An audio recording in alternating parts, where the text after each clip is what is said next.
Guys आज के इस वीडियो में हम बात करेंगे डीएनए रिप्लिकेशन का जो एक्सपेरिमेंट दिया था, मिचेल्सन स्टाल एक्सपेरिमेंट। इसके पहले वाले वीडियो में हमने बताया था कि अगला जो लेक्चर होगा मिचेल्सन स्टाल एक्सपेरिमेंट होगा। ठीक है, इसके पहले वीडियो में हमने ये भी प्रूव किया था कि डीएनए जो होता है रिप्लिकेशन वो मुख्य रूप से 3 टाइप का कर सकता है। एक कंजर्वेटिव, दूसरा सेमी कंजर्वेटिव और तीसरा है डिस्पर्सिव टाइप का। तो इस तीनों में से कोई ये क्लियर नहीं हो पाया था कि एक्चुअली में डीएनए किस टाइप का रेप्लिकेशन करता है। ठीक है, तो उसी को क्लियर करने के लिए साइंटिस्ट आए, मिचेल्सन स्टाल, ये दोनों साइंटिस्ट हैं। इनका पूरा नाम है 1958 ईस्वी में। ठीक है, पूरा नाम क्या है? Matthew Meselson and Franklin stall.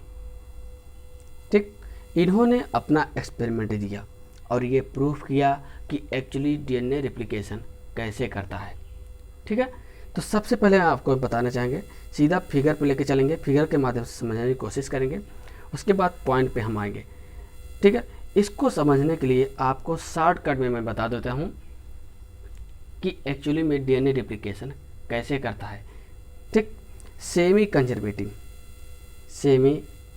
Conservative आपने देखा होगा इसके पहले वाले लेक्चर में। सेमी कंजर्वेटिव टाइप में ये समझ लिए डीएनए स्टैंड है, जिसमें से ये एक स्टैंड रिप्लिकेट करेगा तो एक न्यू बनाता है और दूसरा क्या बनाएगा? ओल्ड ही रहेगा। ठीक, दूसरा वाला रिप्लिकेट करेगा तो न्यू और एक ओल्ड, मतलब ओल्ड और न्यू दोनों रहेंगे, जो 2 नए डीएनए स्टैंड बनेंगे। ठीक है, इसको समझिए, यानी सेमी कंजर्वेटिव टाइप में। अब इसी को इन्होंने प्रूफ करने की कोशिश किया एक्सपेरिमेंट करके। कैसे एक्सपेरिमेंट किया उसके बारे में आगे हम फिगर में बात करेंगे। सबसे पहले सिंपल सा शॉर्टकट में आप ये समझिए कि इन्होंने 2 रेडियो एक्टिव आइसोटोप तत्वों का यूज़ किया। एक है N15, ठीक है, और दूसरा है N14। जो N15 था वो हैवी आइसोटोप था, और जो N14 है, ठीक है, वो कैसा था? नेचुरली अकरिंग था और ये लाइटर था। इसको समझने की कोशिश कीजिएगा। ठीक, अब किया क्या इन्होंने? जो डीएनए था, क्या था? डीएनए, बैक्टीरियल का डीएनए पे इन्होंने एक्सपेरिमेंट किया था पहले। तो क्या है कि N15 का डीएनए इन्होंने ले लिया, ई कोलाई बैक्टीरिया का। अगर इसको आप समझ लेते हैं तो फिगर में समझने में बिल्कुल भी दिक्कत नहीं होने वाली है। N15 का डीएनए ले लिया और N14 के न्यूट्रिएंट्स में, जिसमें N14 का डीएनए पहले से ही उस मीडियम में था, न्यूट्रिएंट मीडियम में, उसमें N15 वाले को डाल दिया। ठीक, समझते चलिएगा। अब क्या करता है?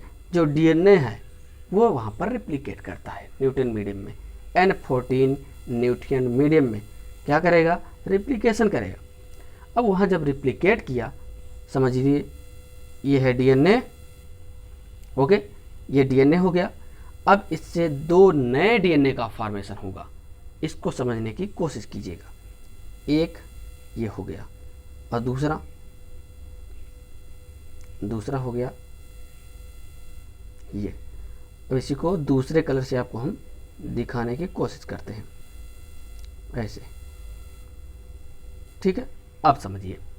तो कहने का मतलब है सेमी कंजर्वेटिव टाइप में ये दोनों स्टैंड, चूँकि डीएनए उन्होंने N15 का लिया, तो ये है N15 का और ये भी है N15 का।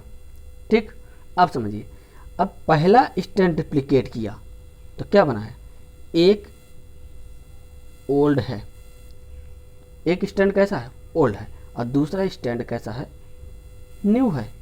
ठीक, वहीं दूसरे वाले में दूसरा वाला स्टैंड जो था, ये वाला, वो है ओल्ड और ये है न्यू, यानी रेड कलर का जो दिख रहा है वो न्यू स्टैंड है। यानी दोनों डबल स्टैंडर्ड डीएनए में जो न्यू फॉर्मेशन हुए हैं रिप्लिकेशन के बाद, उन दोनों में एक ओल्ड स्टैंड होगा तो एक न्यू स्टैंड होगा, यानी सेमी कंजर्वेटिव टाइप का। कैसे पता चला? क्योंकि एक N15 का जो ब्लू दिख रहा है वो N15 का था, लेकिन जो रेड था वो नया बना हुआ था और वो उसमें था N14। क्या था? N14। इससे ये साबित होता है कि डीएनए रिप्लिकेशन कैसे करता है, सेमी कंजर्वेटिव टाइप का करता है। अब आइए एक्सपेरिमेंट करके देखते हैं किस तरीके से इन्होंने एक्सपेरिमेंट किया स्टेप बाय स्टेप और ये पता लगाया। ओके, बहुत बढ़िया गाइज। अब आपको सिर्फ ध्यान से फिगर पे ही फोकस करना है और आपका सारा का सारा डाउट क्लियर हो जाएगा मिशेल्सन स्टाल एक्सपेरिमेंट के बारे में। ठीक है, उसके बाद आप फिगर ड्रा कर सकते हैं, जो कि हाई लेवल पे एमएससी लेवल पे इस फिगर को भी ड्रा करना रहता है। उसके बाद ही आप समझ पाएंगे या समझा पाएंगे किसी को, इसलिए ये बहुत ज़रूरी है फिगर बनाना। ओके, जो अभी पॉइंट लिखे हुए हैं उसको हम आपको समझा दे रहे हैं बाद में, और उसको अच्छे से आप कर लीजिएगा। ठीक है, सबसे पहले हमने बताया कि ई कोलाई बैक्टीरिया का मिशेल्सन स्टाल ने क्या किया, डीएनए आइसोलेट कर लिया। क्या किया? डीएनए को आइसोलेट कर लिया। क्लियर है? जो कि कितने का था? N15 आइसोटोप का था, हैवी आइसोटोप। ठीक, N15 का था। अब ये समझिए, ये वाला जो न्यूट्रिएंट मीडियम है आपको समझना है कि N15 का है, जिसके नीचे जो डीएनए डबल स्टैंडर्ड है, दोनों स्टैंड हैं, दोनों स्टैंड इसके किसके थे? N15 के थे। अपने दिमाग में बैठा लीजिए। ठीक है, तो भैया क्या हुआ, अब इसके बाद N15 वाले डीएनए को, यानी इस न्यूट्रिएंट मीडियम को मिशेल्सन स्टाल ने क्या किया, ये जो न्यूट्रिएंट मीडियम आपको दिख रहा है लाइटर का, N14 का था। किसका था? N14 का। तो N15 वाले न्यूट्रिएंट मीडियम को उन्होंने किस में डाल दिया? N14 में। क्लियर है? इतना तो समझ में आ गया। अब इसी को समझते चलिएगा। अब क्या किया उन्होंने? सेंट्रीफ्यूगेशन प्रोसेस कर दिया। सेंट्रीफ्यूगेशन प्रोसेस क्या होती है? एक टाइप का सेंट्रीफ्यूज क्या होता है, एक माइक्रो टेक्निक है जिसमें माइक्रो मॉलिक्यूल को सेपरेट किया जाता है। ठीक है, ड्यू टू ग्रेविटेशनल फोर्सेस, उसमें फोर्स प्रोवाइड किया जाता है। जितने तेज, जितने हाइट में स्पीड में आप घुमाना चाहेंगे आप घुमा सकते हैं। जिन्होंने सेंट्रीफ्यूज का जो है इंस्ट्रूमेंट देखा है कमेंट कर सकते हैं कि हाँ उन्होंने देखा है, वाकई में चलाया है। ठीक है, कोई दिक्कत नहीं, आप कमेंट कर सकते हैं। नहीं देखे हैं तो उसका भी हम आपको वीडियो जल्दी बनाकर प्रोवाइड करा देंगे। चलिए आगे देखते हैं, पहले इसको समझते हैं। अब क्या हुआ? फर्स्ट जनरेशन, अब इसके अंदर दोनों डीएनए क्या करेंगे? रिप्लिकेट करेंगे, N14 और N15 के। देखना यह है, इस ट्यूब में आप देख रहे हैं, यूँ समझ लें टेस्ट ट्यूब है। ठीक है, इस टेस्ट ट्यूब में जो डीएनए लिया गया था किसका था? N15 का था। जैसे ही 14 में डाल दिया, अब क्या होता है? दोनों डीएनए मिक्स हो जाते हैं और आ जाते हैं मीडियम पे। कहाँ जाएंगे? मीडियम पे। इन फर्स्ट जनरेशन में ये हो रहा है। ओके, आगे बढ़ते हैं।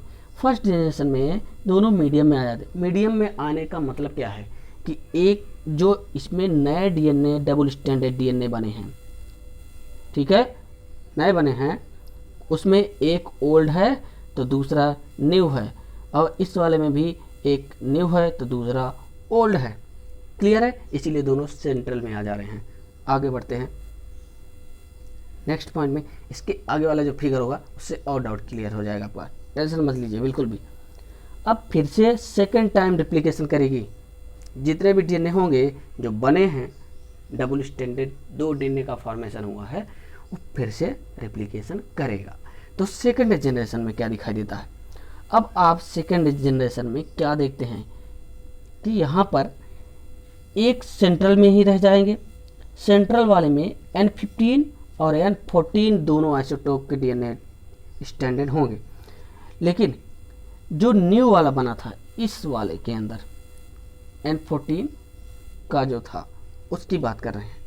न्यू वाला रिप्लिकेशन किया तो न्यू ही बनाया, जबकि ओल्ड वाला जो स्टैंड रिप्लिकेट किया तो न्यू और ओल्ड दोनों बनाएगा। इसीलिए वो सेंटर में रह गया, और जो न्यू था वो क्या किया? फिर से रिप्लिकेशन किया, तो उसमें जितने भी डबल स्टैंडर्ड डीएनए बनेंगे, ठीक है, वो कैसा था?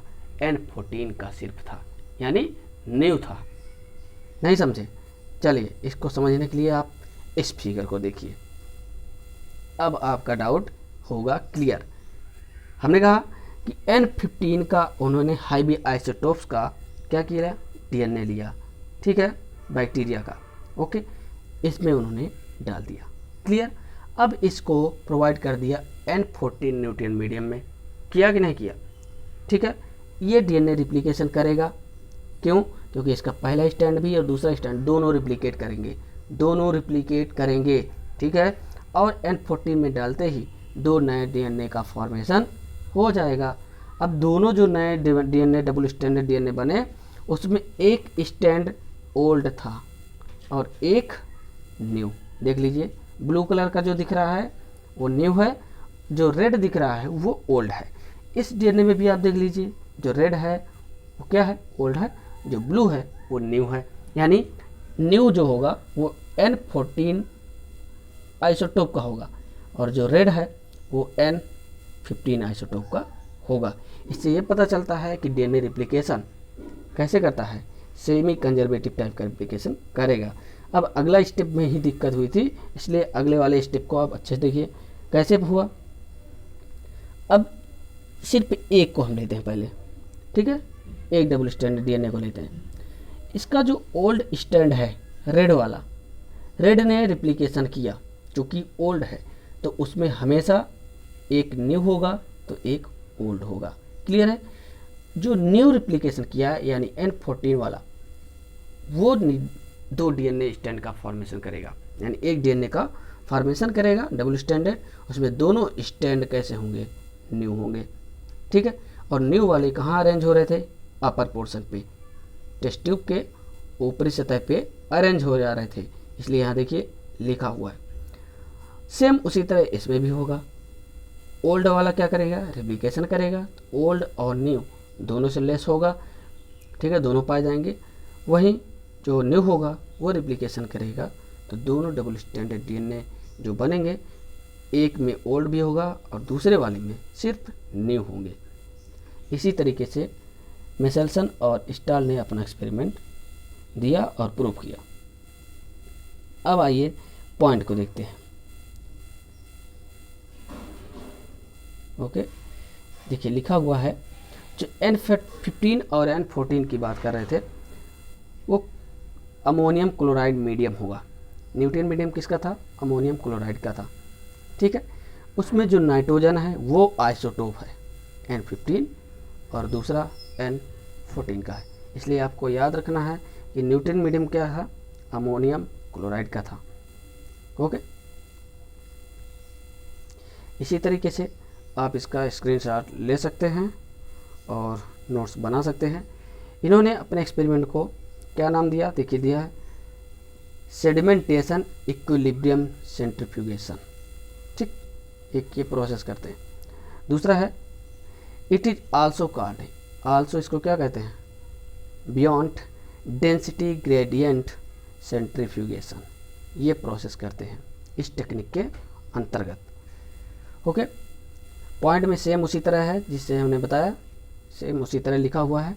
इन this experiment uniformly labelled N15, यहाँ आप लिख लीजिए इसको N के ऊपर, cells were transfer to a medium containing only N14, ठीक है, N14 वाले में ट्रांसफ़र कर दिया। दस ऑल न्यू सिंथेसाइज डीएनए, जितने भी न्यू डीएनए सिंथेसाइज होंगे during replication contained only the lighter isotope of nitrogen, ठीक है, lighter isotope of nitrogen. The time transfer to the new medium was taken as time 0, इस time क्या हो जाता है, 0 बिल्कुल हो जाएगा। The E coli cells for allow to the replicate over several generation with the cells sample remove after each replication cycle, ठीक है। तो उम्मीद करता हूँ आप लोगों को समझ में आ गया होगा। लाइक कीजिए, शेयर कीजिए, सब्सक्राइब कीजिए, फटाफट सब्सक्राइब करने का काम करो और उसके बाद सबके पास शेयर कर देना।